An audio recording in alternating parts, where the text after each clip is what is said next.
shacabka ku dhaqan tuulooyinka hoostaga degmada Warshiiq ee gobolka Hirshabele dhexe ayaa waxa ay si weyn uga caawdeen xaaladda aadanimo oo ka jirta tuulooyinkaas hoostaga degmada Warshiiq ee gobolka Shabeellada dhexe. Tuulada Xagaay oo kamid ah tuulooyinka hoostaga degmada Warshiiq isla markaasina kamid ah gobolka Shabeellada dhexe ayaa waxa ku nool shacab fara badan kuwaas oo aan haysanin caafimaad dhameystiran. waxaana shacabka ku dhaqan tuulada Xagaay ee hoostagta degmada Warshiiq ay sheegeen inay jiraan dhibaatooyin dhanka caafimaadka kuwaasi oo ay ka dalbanayaan maamulka Hirshabele ay la gaaraan daawooyinka caafimaadka.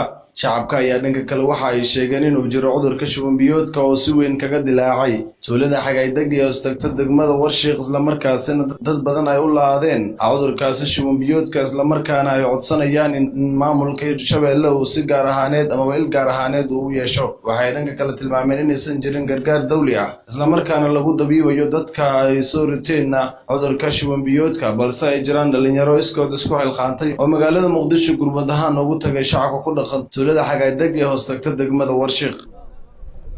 mana jirno marka waxaan doonayaa Hirshabele iyo degmada waas maqleysiin in rumaankaana la ka baxsho. waa u baahanahay biyo macaan u baahanahay waa u baahanahay haddii Ilaahay yiraaho waxbarasho u gargaarid waa u baahanahay. wuxuu rabiyaa ugu horeeya adduunyadu biyaha inta yaal dadka qubayskiisa waa dhibayaan culaab waayay dan ay ku dhistaan amba si dawlad amba hay'ad wax ka kaalmeeya ma jiraan. rug caafimaad male meel waxbarasho male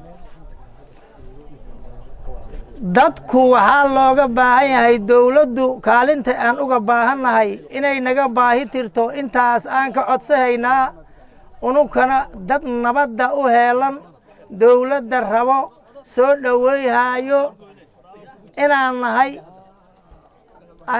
ayaan u sheegaynaa.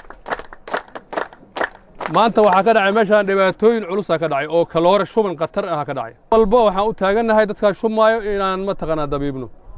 waa ku faraxsanahay dad badan ka soo qayb galeen oo keenan gurmad 17 qofood oo kalkaaliye caafimaad ay yimideen. oo mahadnaqaynaa barkii wax weyn ay tareen gabdho iyo wiilal oo xamar ku dhashay agumar dadku daawayhayaan. وإلهي بهديس سلام بعدي وحان قبنا عبشة فربضان عباد كينو بطي هساعتي وحارو إنها يسبر قبنا وسعلنا مامولكا نور تشرفت لوي سلامي وحان جعلها لكن عدكا عندها إني يدقوا دقان وحنا نوقبتان فدريمي كرام بايد عن قبنا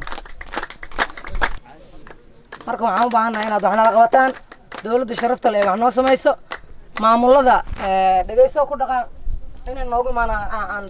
cabashada shacabka ku dhaqan tuulada Xagaay ay kaga caawinayaan caafimaad xumida ka jirta tuulada Xagaay ee degmada Warshiiq hoostagta ayaa waxa ay ku soo aadaysaa xilli oo cudurka shuban biyoodka farabaan oo ku hayo bulshada ku dhaqan tuulada Xagaay isla markaana shacab ay u la'aanayaan cudurka shuban biyoodka sidoo kalena aysan haysan waxa ay si toos ah ugu dabiibaan dadka uu ku dhaco cudurka shuban biyoodka. Cabdi Fataax Ahmed Maclow Cabdi Fataax Zaki Bulsho TV Jawhar Soomaaliya.